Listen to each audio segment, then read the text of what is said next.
We are finally live, ma'am. Hello, everyone. This is Shivangi. We are fortunate enough to have with us today Dr. Parul Pandyadhar, ma'am. Dr. Parul Pandyadhar teaches South and Southeast Asian art history at the Department of History, University of Delhi. Her writings focus on Indian art and architecture, art historiography, and connected histories of Asian art.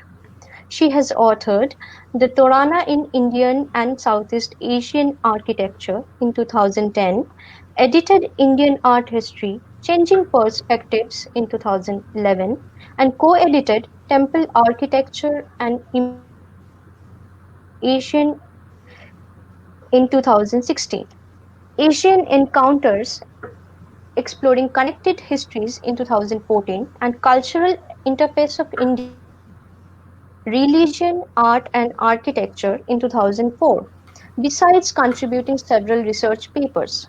She is currently working on the manuscript titled Art and Mobility Across the Indian Ocean. We are delightful to have you today, ma'am. We welcome you Thank from the team Voyages into the Past, Udit Prabhakar. She is today going to talk on the topic titled Art in Translation: Icons and Narratives Across the Indian Ocean. Without further delay, over to you, ma'am. Thank you very much, Shivangi. I'm delighted to be here and to be sharing a little bit of my work with such a dynamic team at Voyages into the Past.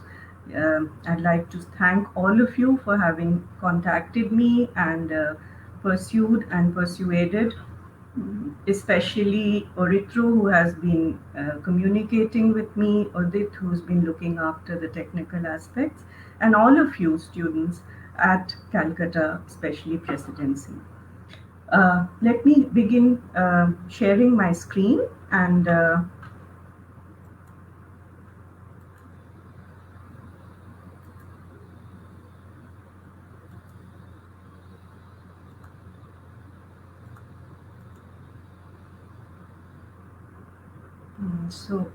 Shivangi, one of you will have to tell me if the screen is visible now. It is, yes, ma'am, Is the it's visible. PowerPoint, it's visible? It's Okay. visible. Yeah. And I can go full screen. All right, all well. Shivangi, I'm able to only see the PowerPoint screen, so one of you has to tell me if all is well. Hello? Okay. Uh, I'll assume that I'm audible and Yes, ma'am. I'll begin. Yeah, I'll begin.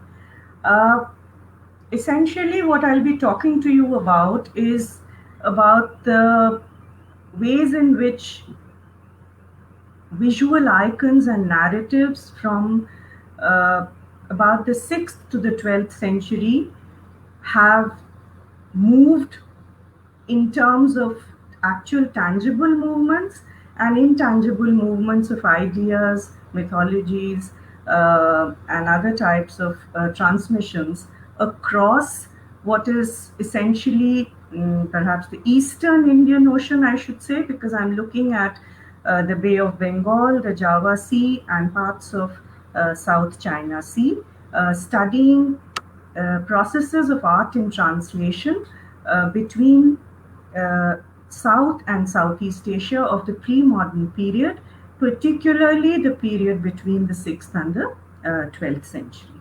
Now, as 21st century members of a global community of worldwide networks, interacting in the familiar comfort of instant communication, it takes a certain degree of historical imagination to comprehend the nature of communication systems that had linked pre modern societies and cultures, such as India and the various Southeast Asian regions in pre modern times.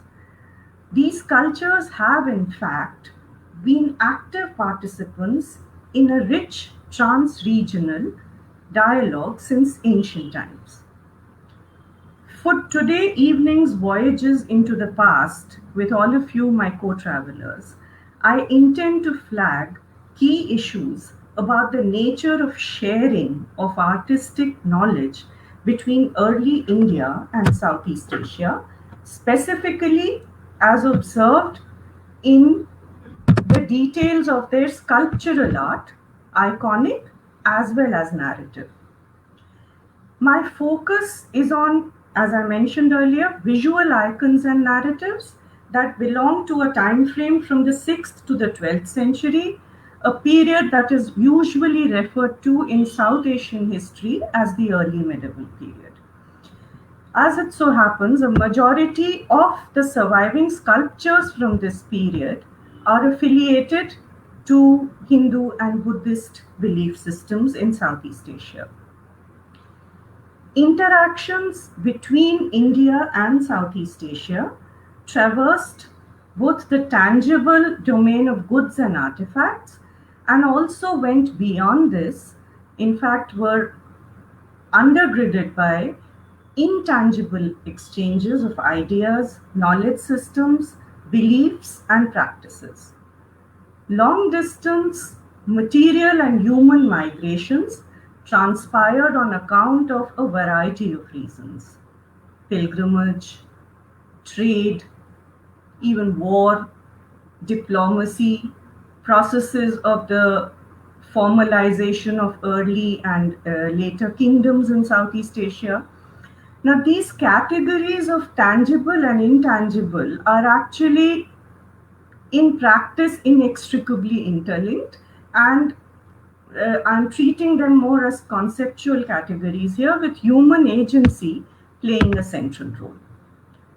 Narratives of such travels and translocations and of their subsequent localization in the different zones of contact had a deep impact in the realm of visual arts. A close scrutiny of these processes and the resulting expressions offer very rewarding opportunities for investigating cross-cultural histories of art. Now, if I have to speak from, especially from an art historian's perspective, the visuality of early cultural encounters between India and Southeast Asia attains maturity, diversity, and complexity from the 5th, 6th centuries of the Common Era. Interpreting the resultant imagery brings to focus complex interrelationships and helps in sort of that reading of the visual helps in entering the various investigations into cross-cultural histories, particularly cultural interactions, through the prism of material and visual remains. Now, a little bit about cross-cultural histories of art. Now, essentially, cross-cultural histories of art move beyond the limits of regional and political boundaries to investigate and conceptualize interrelationships between art forms across diverse spatial, temporal, and topographical, geographical, all part of spatial zones. Now, apart from more basic issues relating to meaning in the visual arts, several additional concerns arise in a cross-cultural context. These require frameworks of analysis that could help explain the presence of a culturally diverse, motif or a form or symbol or an object or a monument that is sort of found in one culture and then it finds a resonance in another distant culture. So, having said that, difference as much as similarity across a wide range of shared art concepts, themes, languages and forms, art languages and forms, requires a very systematic interpretation. Centrally, some very key questions need to be addressed. How does, for example, the transmission of concepts and forms in art undergo localization in the receiving regions? Why are some themes and forms more widely propagated than others? What are the shifts in meanings associated with processes of localization? And in what ways does this kind of iconographic transference add to our understandings of the distinctiveness as much as similarity of two or more cultures in conversation? Finally, is it possible to track routes of transmission of ideas with precision? What about routes of transmission of forms and objects? While it may not be possible to find completely satisfactory answers to all of these questions, it is certainly possible to highlight some fundamental issues in the cross-cultural histories of Indian and Southeast Asian art by let's look at this by taking a few case studies today. Now, before I go into representative case studies, I'd like to set the stage with certain theoretical debates that have, certain historical debates really that are part of the cross-cultural studies between pre-modern India and Southeast Asia and have a rich historiography to them. The subject of India-Southeast Asia cultural relations in terms of modern scholarship is available to us from the mid-19th and 20th centuries.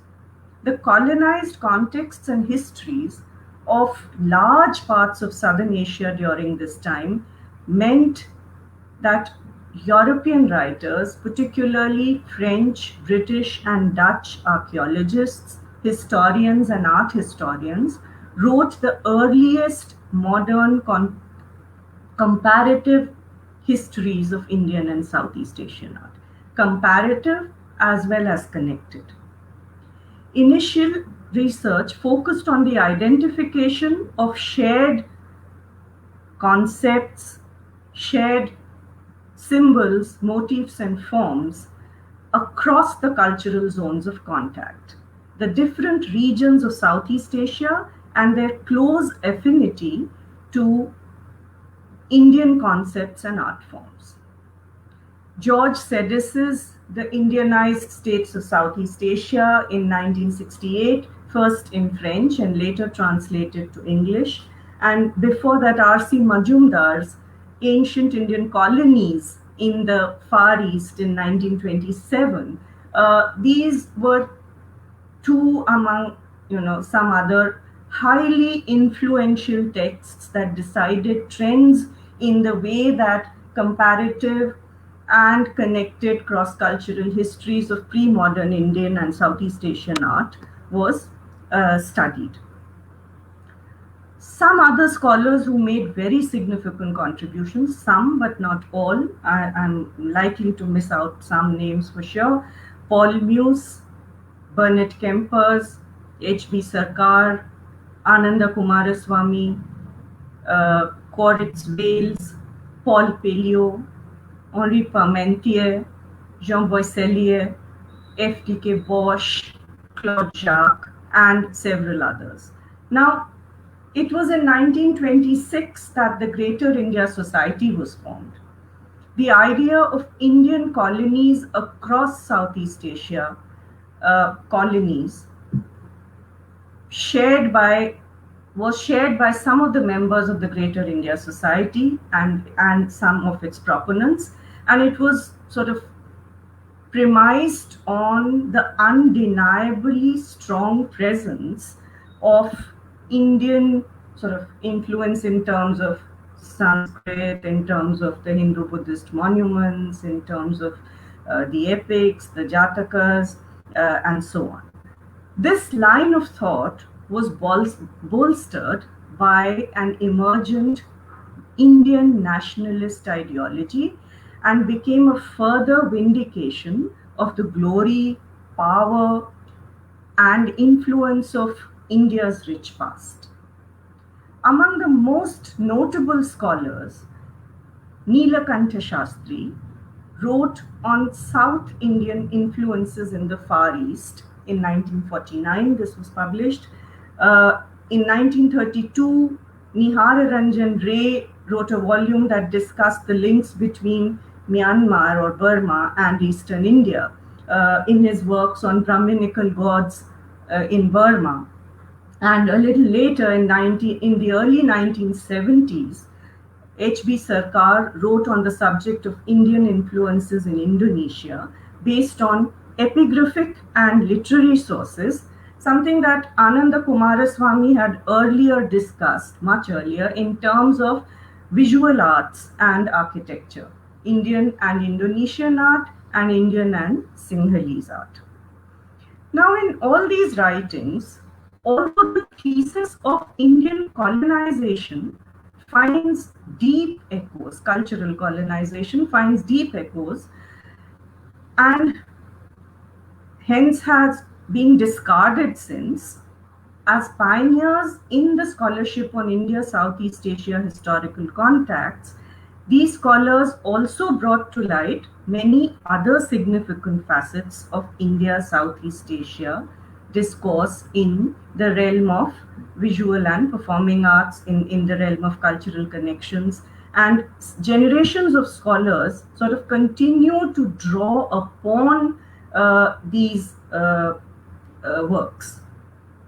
Now, it should be of some significance that at least in some of these writings, if one is not to sort of put them into one kind of a homogeneous group of, the Greater India Society and nationalist ideology, and if one is to sort of sift through the details of their writings, then one finds that at least in some of the writings of some of these scholars, there is a clear acknowledgement of an early development of Southeast Asian society, nascent kingdoms, prior to either Indian influence or Chinese influence.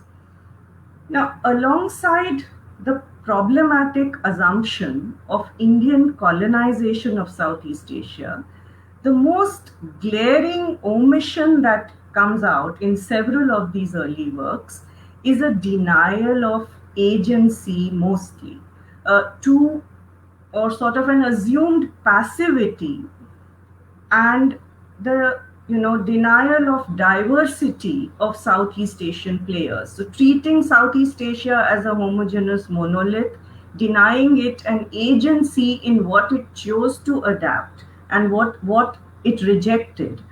These are some of the glaring omissions that one finds in a lot of these early writings.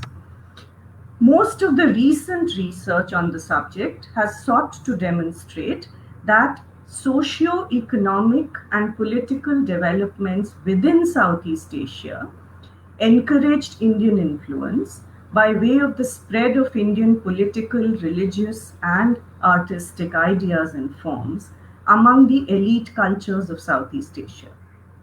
Within this revised historiography of cultural connections, a shift in focus towards local agency and a move from Indianization to localization and convergence has been very clearly visible, emphatically visible in the works of scholars like O.W. Walters, who speaks of soul stuff, and who has written about the way Southeast Asian societies were organized prior to strong influences either from India or China.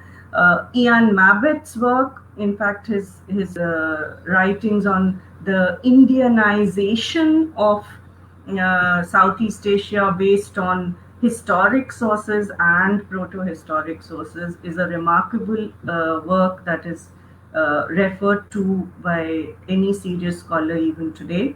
Herman Kulke's thesis of cultural convergence, where he draws comparisons between the rest of India and Southeast Asia, draws parallels in the kind of social formations and cultural formations that were taking place almost simultaneously on both sides of the Bay of Bengal. And Pierre-Yves Morgan, his work on cultural connections that also includes a lot of archaeological data. Ian Glover, there are many, and I have to excuse myself from naming more scholars. Now, what were the modes and contexts of art in translation during this time? Religious images, whether carved or molded or painted on portable objects like the kinds that you see on the screen, were carried by pilgrims, traders, priests, and monks on long distance journeys by land and by sea. Political embassies included gifts, often images of deities. You have these in the Chinese annals, you have mention of these, particularly in the Chinese annals, about how an embassy went from Funan to China and carried images of the Buddha, or how images came from different parts of Southeast Asia to India, or religious donations were made from Southeast Asia to India, or the carrying of portable imagery across the waters, for example. Now these in political for as tribute, Buddhist and Hindu images of deities were sent as goodwill gestures from the court of one king to another. Beyond such peaceful migrations, you also have exchange on account of conflict and war, which also led to the dispersal of artistic vocabulary.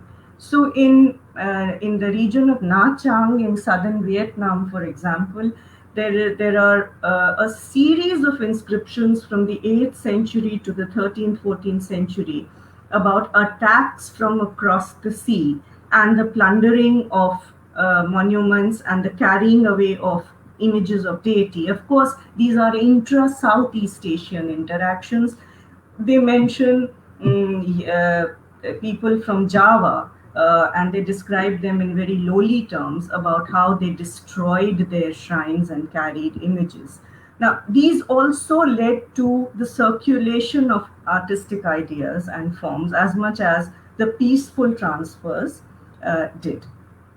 Often, the most sacrosanct icon established in a temple of the enemy king was looted and carried away as war booty. And so, alongside the realm of artistic ideas and letters, artistic imagery, iconic and narrative, also traveled trans-regionally in intra-Asian contexts. It is then important to look closely at distinct contexts and modes that led to the circulation of art and architectural knowledge across the region. Some of the modes of trans-regional artistic transmission addressed in today's talk will include, the carriage of ideas, motifs, iconographies, architectural knowledge across the seas through the actual movement of objects and artifacts, portable objects and artifacts, across land and sea routes on account of trade, war, or other transfers, and these played a very important role in shaping Hindu-Buddhist pantheons in Southeast Asia. The impact of texts, illustrated and otherwise, and prescriptions relating to image making that led to fresh visualizations of similar yet different icons and narratives in the Southeast Asian regions. And then the role of local imagery, local beliefs and practices in fashioning newer iconographies either through an idea being translated into an image or a text creating another kind of visual imagination. So it was always not a one to one kind of a replication that was going on. There was much innovation and much selective assimilation. Not everything was taken from as it is. It was not some kind of a grafting that happened onto as Sedis had earlier mentioned. Now, portable artifacts like these and ceilings, bronze icons, illustrated manuscripts. The one that you see is a much later, early 12th century manuscript, I must qualify. But illustrated manuscripts of these kinds, which existed in an earlier period, which have not come down to us.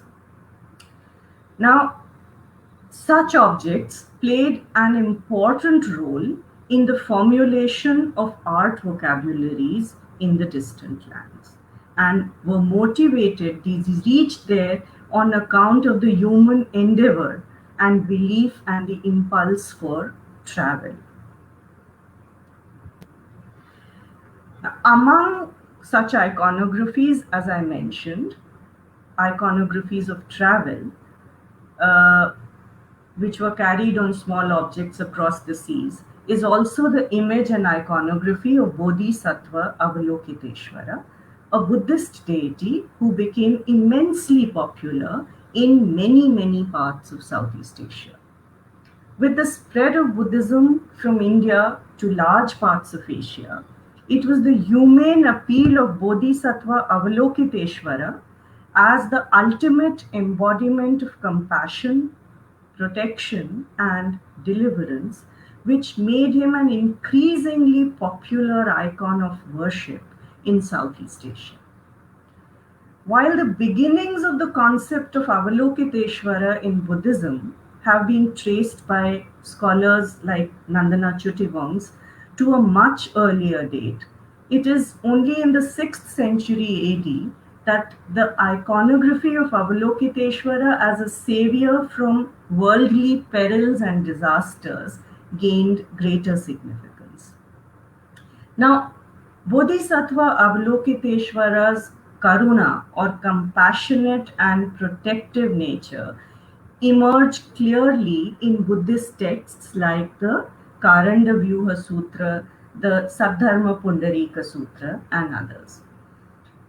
Though based on Indian prototypes, local beliefs in different regions of Southeast Asia, the sub-regions of Southeast Asia, played a very important role in the shaping of iconographies in the different regions of Southeast Asia. And so, while the Theravada tradition discouraged superhuman forms of Avalokiteshvara iconography, Champa, which is located in present-day Vietnam, and the Khmer regions, ancient Cambodia, where Shaivism was the dominant state religion, they developed elaborate, larger-than-life iconographies of Avalokiteshvara as Lokeshwara or Lokanatha, the Ishvara, the Lord of the people and the protector of the people.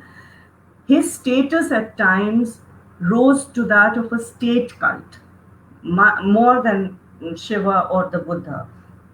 And it was expressed in monumental art and architecture from which the king derived legitimacy. So just as Lokeshwara, Lokanatha, Avalokiteshvara, and later the feminine Kuan Yin in the Eastern Asian regions had compassion for and protected all sentient beings, so would the king protect his subjects. Another important dimension to the popularity and propagation of the Avalokiteshvara cult relates to trade. His role as the protector of sailors, merchants, and traders, and as the healer of the sick and downtrodden, finds mention in the Saddharma Pundarika Sutra and also in the Karandavyuha Sutra. Studholm has done a fantastic translation of the Karandavyuha Sutra where he compares Shiva and Buddha and draws upon the reasons for popularity of the Avalokiteshvara cult in Southeast Asia. Importantly, the early iconography of Avalokiteshvara offers significant evidence in this context, particularly those iconographic choices and narrative themes which visualize the Simhalavadana and the Ashtamahabhaya Avalokiteshvara, or Avalokiteshvara as the savior from the 8 great perils. Some of the earliest representations belong to the 5th-6th century Buddhist caves and that are encountered at places like Karla and Aurangabad in western, southwestern India. Recent decades have through the agency of research by scholars like Pia Brancaccio on the Aurangabad caves and Osman Boparachi on the art and archaeology of maritime trade, as also Peter Skilling and Suchandra Ghosh on the subject of portable terracotta ceilings. These works by scholars have taken forward the process of unraveling the significance of these iconographic transferences. Their work forces us to look closer at the rationale for the iconographic choices made. At Cave 7 in Aurangabad, the 8 great perils are carved all around a standing, imposing image of Avalokiteshvara. And these are the 8 bhayas or perils from which Avalokiteshvara protects the people. One of these is a detail here which I have highlighted because it is a detail that shows Avalokiteshvara as a savior who protects sailors going on long distance travel from shipwreck. This is a very, very important sort of reference that you have from some of the cave sculptures of the western, of Maharashtra, the Buddhist caves. Here you see a ship with mast and Avalokiteshvara shown, and the texts mention him as one of the Mahabhayas, along with fire and so many others, is protecting those setting out on long voyages, and therefore those traveling across the seas would carry some kind of a small image in the form of a terracotta ceiling or a little bronze image or some text, some manuscript, illustrated manuscript perhaps, would go along with them on the journeys to protect them from the perils of the sea. Now, locating precise routes of influence and sort of trying to understand exactly how the cult of Avalokiteshvara, for example, became popular along the various, coastal regions and inward into the river mouths, is something that is also becoming more and more possible by collaborations between marine archaeologists and other archaeologists and historians trying to identify Avalokiteshvara shrines all along. And Osman Boparachi, for example, has shown has done substantial work and also studied the details of the Bodhvaya shipwreck in trying to understand the spread of the Avalokiteshvara cult across the sea routes from India to Sri Lanka to different parts of Southeast Asia.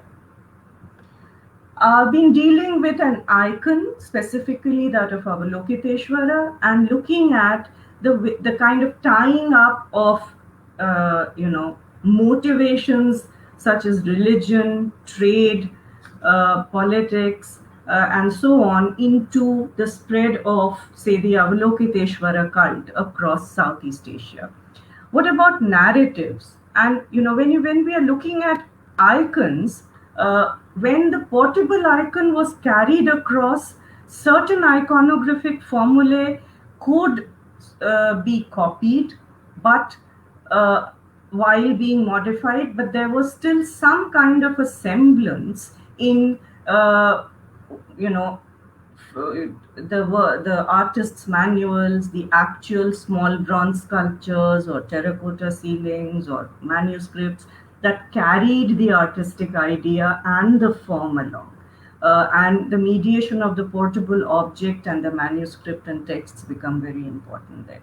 So, image to image correspondence did happen in terms of how icons and iconographies were transferred, but at the same time a lot of local differences set in. Now, what happens when we look at narratives? And I take the example of the many Ramayanas, or an epic in flux, and I've chosen the Prambanan Ramayana to illustrate what kind of a flux and what kind of layered range of influences and selective assimilations happen when the Ramayana travels to the region of Prambanan in central Java. Now, much has been said, of course, about the ways in which the Ramayana has been retold, rewritten, reenacted, and refashioned across South and Southeast Asia. Cecilia Levin actually revisits Stutterheim's pioneering work on the Prambanan Ramayana and demonstrates how a close scrutiny of the iconography of Prambanan Ramayana visual narratives provides useful insights into the inherent flux in the assimilation of varied versions of the epic. And the Uttara Ramacharita of Bhavabhuti, the Uttarakanda extension of Valmiki Ramayana, the Kakavin Ramayana, which is roughly contemporaneous to the 9th century Prambanan Ramayana, and the Hikayat Siri Rama of Malaysian Islamic influence of the 15th, 16th century.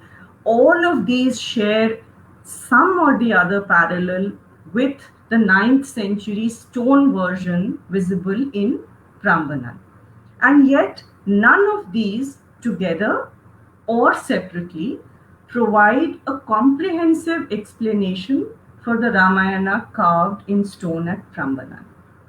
So while the Kakavin Ramayana, which is the old Javanese Kakavin Ramayana of Central Java, is almost contemporaneous to the visual narrative engraved in stone at Prambanan, the Hikayat Siri Rama is a 16th century Malay recension. And the Hikayat Siri Rama reveals Islamic influence. Between all of these various strands of influence, I mean, how did a 16th century Malay Hikayat Siri Rama bear close ties with a 9th century Prambanan Ramayana carved in stone? Surely, between them, there are versions from the oral and performative or lost written traditions that these kind of fluxes indicate. Now, let us take the example of a few sculptures from Prambanan. The sculpture at the bottom portraying Lava and Kusha in Valmiki's hermitage from the Uttarakanda of the Ramayana. Here there is only one, but the Uttarakanda of the Ramayana is carved on the inner face of the balustrade of the temple that goes by the name Chandi Brahma in Prambanan in central Java. Now, that version, while the Sanskrit and the Kakavin versions mention the birth of twins, Lava and Kusha, to Sita, at Chandi Brahma, you see only one child, that is Lava, and the creation of Kusha, the other twin, from the blades of the Kusha grass by Valmiki. Interestingly, this mid-9th century sculpted version is similar to the later 16th century textual Malay Hikayat Sri Rama. There too you have not Lava and Kusha from the beginning, but just Lava and the creation of Kusha from the Kusha grass. Now, in the Hikayat Sri Rama, it is the episode is narrated as the creation of Kusha by Maharishi Kali, not Valmiki. Maharishi Kali, as Valmiki is referred to in the Hikayat Sri Rama. Now, although this version is different from the Uttarakanda and the Kakavin Ramayana, it is not as though this version is encountered only in Malaysia and in the stone version in Prambanan. So the stone one of the 9th century, the Hikayat Sri Rama of the 16th century, but it is also recorded in a folk tradition from India. So it's also a vertical assimilation that is important. You're looking also at popular and folk traditions, and is available in the 11th century Katha Sarit Sagar. Now, how does all of this tie up? It raises important questions about the modes and mediums of assimilation and transmission, and about directional flows. Was this innovation in the story about Kusha's birth a consequence of folk traditions in India or folklore, or does the source rest in Malaysia? But from Malaysia, we only have the 16th century Hikayat Sri Rama. Or was it somewhere in the oral and performative traditions of Central Java which are lost to us? Or that these kind of interventions, these kind of accretions to the epic happened in generating so many different varieties of the epic in Southeast Asia. So in Laos, for example, as Sachidanand Sahai has demonstrated in his work on the Laotian Ramayana, Rama and Sita are brother and sister. But I leave it at that for the time being. To take the case of another narrative composition from the Uttarakanda again. This is the divine demonic encounter between Shiva and Ravan in the environs of Mount Kailash, and it finds resonance in the sculptures of India, Cambodia, and ancient Champa, present-day Vietnam. It is described in the well-known Ravananugraha icon, embodied in the well-known Ravananugraha iconography in both Indian and Southeast Asian art. Now, the first 36 sections of the Uttarakanda describe various episodes from the life of the king of Lanka, Ravana, the principal antagonist of the Valmiki Ramayana. Section 16 tells the story of Ravana's arrogance in attempting to lift Mount Kailash, where Shiva and Parvati were relaxing, and the dramatic consequence of such an event. So, disorder prevailed in the divine realm, and Ravana shook the mountain with his many arms. Shiva was quick to restore harmony and crush the demon king's pride by merely pressing down his toe. Shiva brought to bear the weight of the mountain upon Ravana, who roared with pain and hence got the name, the one who Raurava, Ravana. After which he played the Sama hymns to appease Shiva, and Shiva blessed him with a boon. Now, across South and Southeast Asia, artists have portrayed this narrative of divine demonic encounter in imaginative ways and varied contexts. The climactic moments of the story have been captured by artists through an ingenious tableau-like juxtaposition of scenic and iconic elements, particularly this imagery from Bante Srey, 10th century Bante Srey in Cambodia is absolutely amazing and exceptional. At Bantesre, a transference of the Himalayan realms to a it's a geographical transposition of the Himalayan realms to a newer geographical setting, but it is taken at the level of the description of landscape imagery, the flora, fauna, the rishis sitting there on the mountain. But also notice that it is a tiered pyramidal mountain that draws from the landscape symbolism of the stepped temple mountains of Cambodia. The artist of this Ravananugraha pediment at Bantesre has detailed an architectonic landscape, which then becomes a localized transposition of the Cambodian belief in the mountain and the mountain spirit and the cult of the relating to mountain worship and the Linga cult, and also juxtaposed it with a transposition of the Himalayas, which at the same time conveys the Meru symbolism of Indic affiliation. So, the few representative studies of artistic encounters discussed today yield a range of meanings in which the aesthetic, religious, political, and social aspects are inextricably intertwined. The nature of cross-cultural correspondence appears to vary in the case of iconic and narrative art. So I should qualify once again that while the categories of iconic and narrative art are taken as conceptual categories, these are not necessarily mutually exclusive.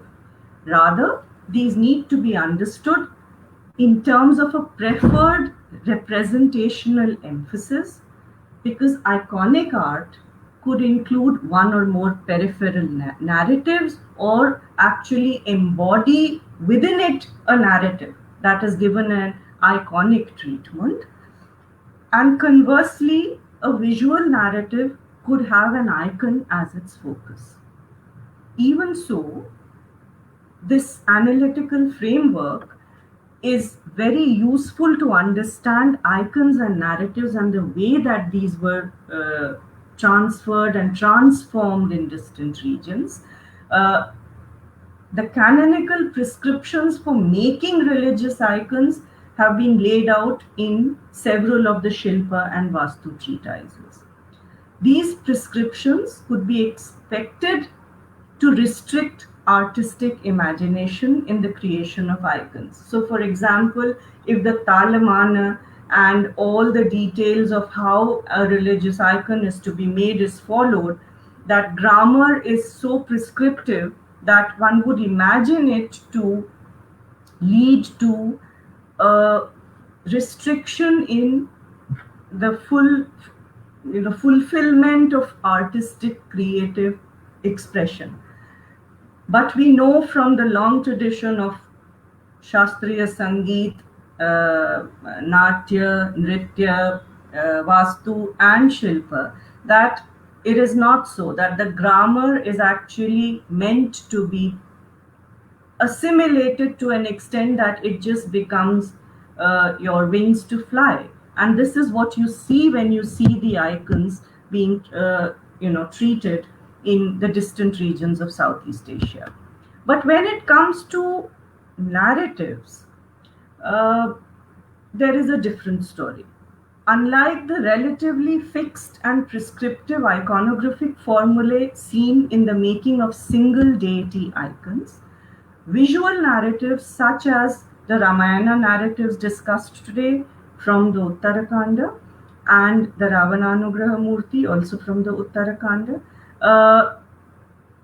the resemblance is really more about, it appears that text, mythology, oral tradition, performative tradition have all played a role in newer imaginations of narratives in other media that have taken on completely different visual, not related, but visually not corresponding in the manner that icons correspond.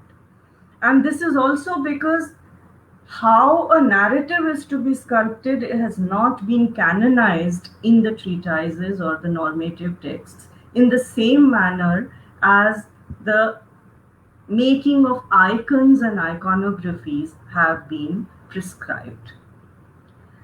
There is much that still remains enigmatic.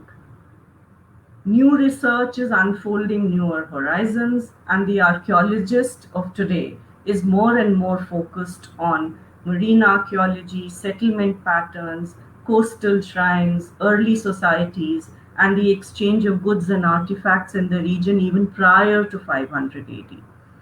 More than ever before, it is now gradually becoming possible to track at least some specific routes and channels of contact with greater precision.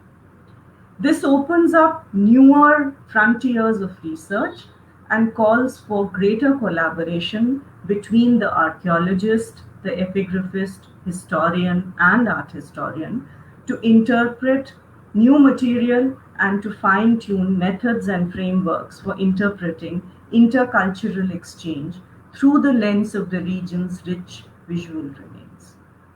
The time is certainly ripe for more meaningful collaborations between Indian and Southeast Asian scholars to come together and explore connected histories through revised historiographical frameworks that could help us to better comprehend the present and through the past.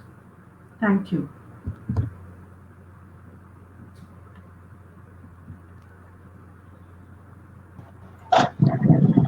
Thank you so much, ma'am, for this enriching talk. Let us move to the question answer session. Yeah. Uh, this question is from Shomrita Mujumdar. The question is, the artistic conception of the image is connected with the religious belief of a particular society. While traveling from various regions of Indian subcontinent and getting circulated in various regions of South and South Asia, how does the agency play role in transference of selective ideas and local appropriation of the iconographic forms and religious beliefs? Second, the question the tasked question is, does the agency of carrying the ideas play a role in the transformation of the image? Is it possible to narrow down the original that's it. Okay, the question is really, really long. So it's more like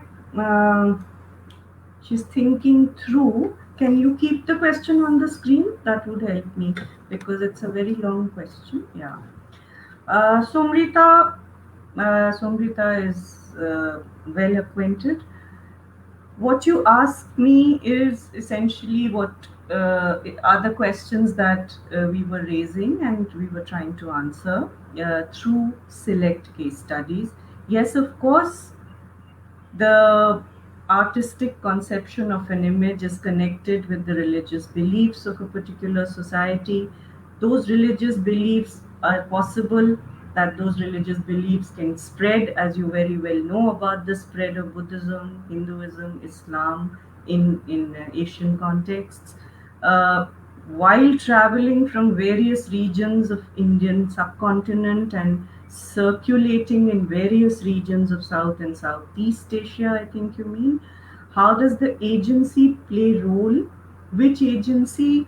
We were discussing various types of agencies, seafarers, merchants, traders, religious, monks, priests, wars, embassies. These are the agencies, and what gets transferred ultimately is what is the process of localization. And there you see that there is a very clear agency on the part of the receiving region on what to incorporate and what not to. So you have actually the cult of the mountain spirit that actually then develops as the grand temple mountains. You have the Linga Parvata in Vatfu, or you have the Kut that Paul Muse has spoken about, the ancestor cult of the Kut that gets transferred onto the cult of the Linga.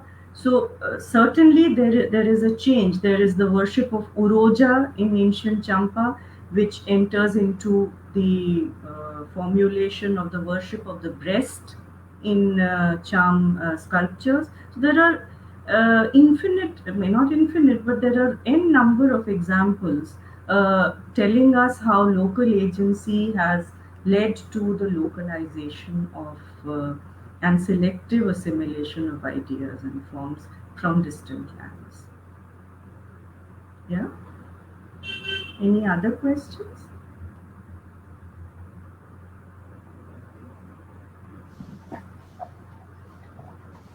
The question most probably.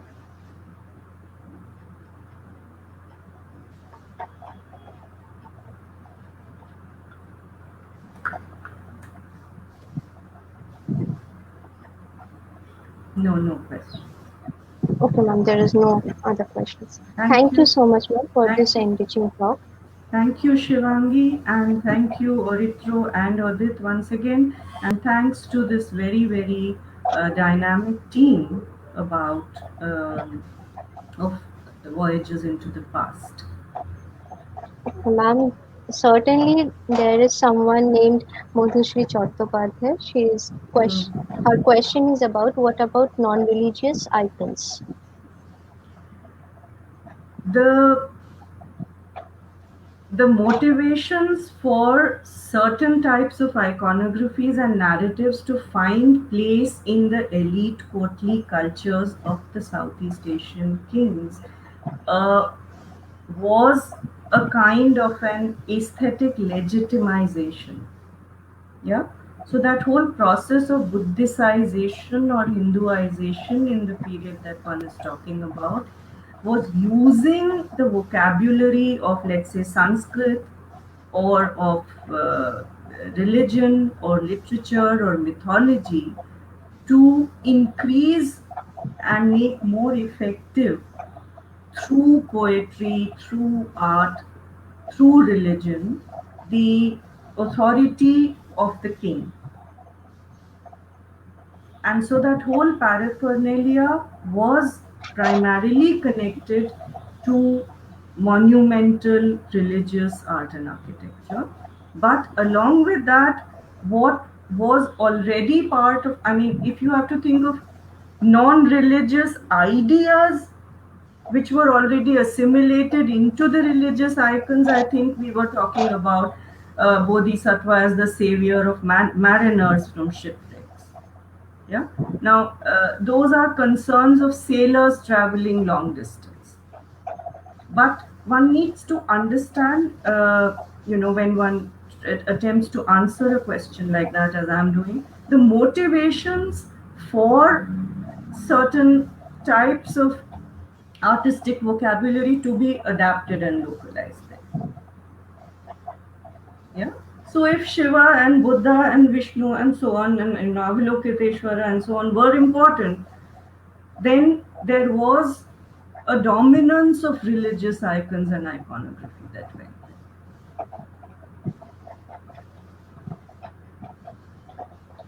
Another question from Shiksha there. Jain, Yeah, Shikha Shikha. Jain, Yeah. and the question is, which period or dynasties in southern India would you say had maximum exchange and influence on temple architecture in Southeast Asia? Mm. Um,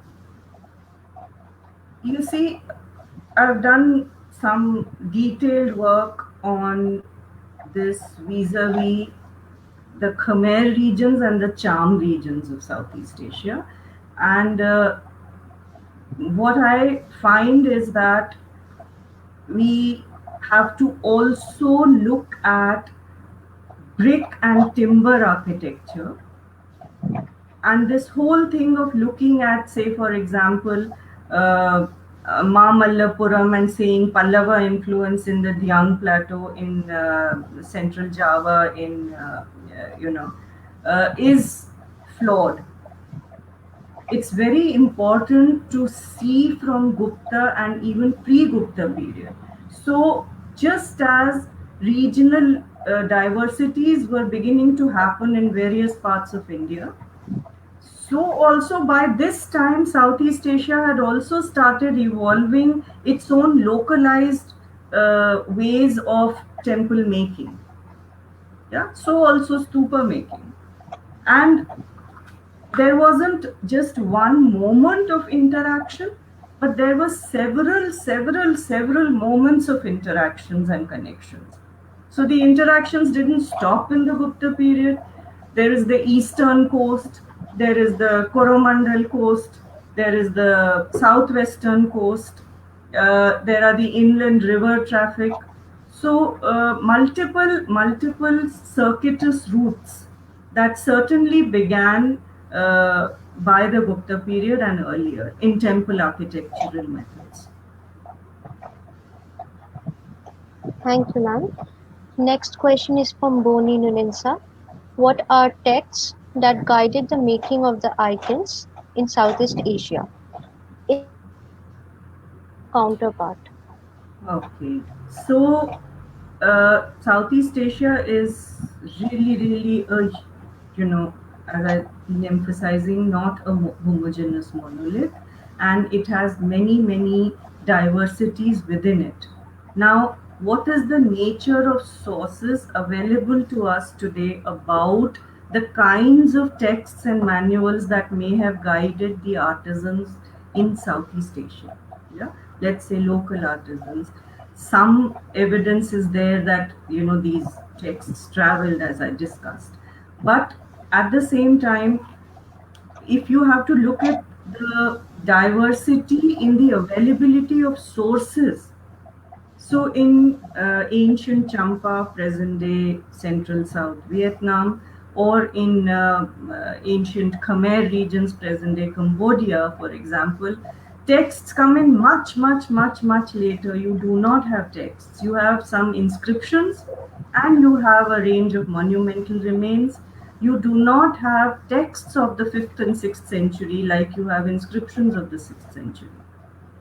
So exactly what text guided. So Chiranjeev, Boni Nunisa, we do not have even in the Indian context a clear idea of whether the Samarangana Sutradhar or the Aparajita Pricha guided the making of Bhoja's temple at Bhojpur. Which text exactly guided which temple is not an easy question to answer. So many centuries. We are talking of, if we are talking of 700 AD, then we are talking of at least 1500 years before.